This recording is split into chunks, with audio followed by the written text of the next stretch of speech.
Well, I first started out playing music in a band called Irving, which is from Los Angeles, and we were sort of an indie pop group, and we played kind of '60s inspired pop rock songs, and that was a collaborative effort. There were other songwriters in the group. I was one of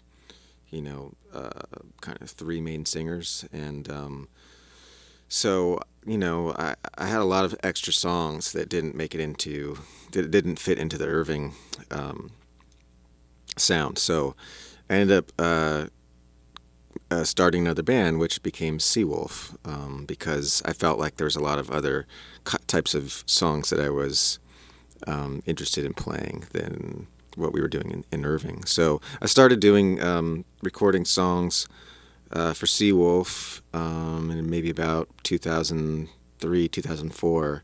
And it took a while because I was in Irving full time. It took a while to develop Seawolf, to get the songs together, and eventually start playing shows. And yeah, I started playing shows, did some demos, and pretty soon was signed by Dangerbird Records, and I guess we put out our first record, and now we're just putting out our second record. I went to NYU here, obviously in New York, and in the '90s, and I was playing music before that, but and actually was playing music in college as well. But it wasn't until I got to NYU and my best friend, one of my best friends from college, happened to be in a band, and so I kind of saw what he was doing, and it finally dawned on me that, oh, this is actually something I could do. So I started writing songs, and when as soon as we graduated, moved to Los Angeles with wanting to start a band, and within about a week of moving there, met the guys in Irving. Well, the way the musicians come together is kind of varied. For the first record, I had friends and people that had played shows with me record on the record, and people that just played on the record and never played any shows with me. And after the first record came out, ended up having to get like even a whole new group of players who could tour, because the majority of the people that had played with me on the first record were in other bands or were already had other commitments. So basically, just had to try out people, ask my friends of friends, and get come up with a group of players that could go on tour. And for this record, the new one, Whitewater, White Bloom, we I had three of the players from the previous touring outfit come with me to Omaha and record on the record, and since then, just those guys are kind of the bass, drums, and keyboards, and I play acoustic guitar and sing, so we're kind of the core members of the group.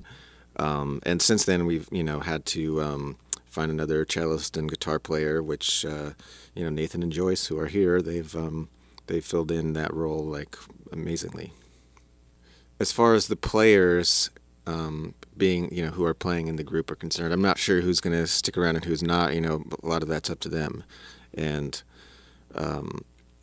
it also depends on what I want to do on a record. Maybe the next record it'll just be me and a string quartet, or me and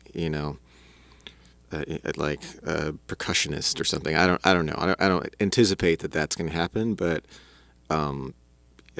there's no. I kind of like to leave things open so that I can be as creative as I would like to be.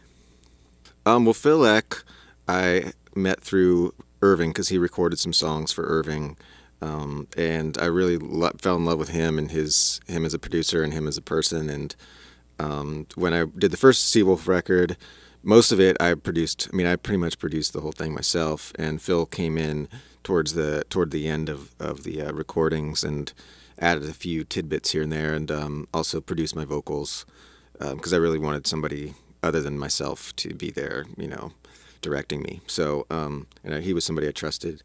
And then when it came time to do the second record, Phil was busy, and I had I really needed to get this record done. So Mike Mogus, who was also happened to be another person that I was, had been interested in working with, happened to be available, and I talked with him on the phone and really got a great feeling from him. And and next thing we knew, we went out to Omaha and we were recording with Mike Mogus, which was amazing.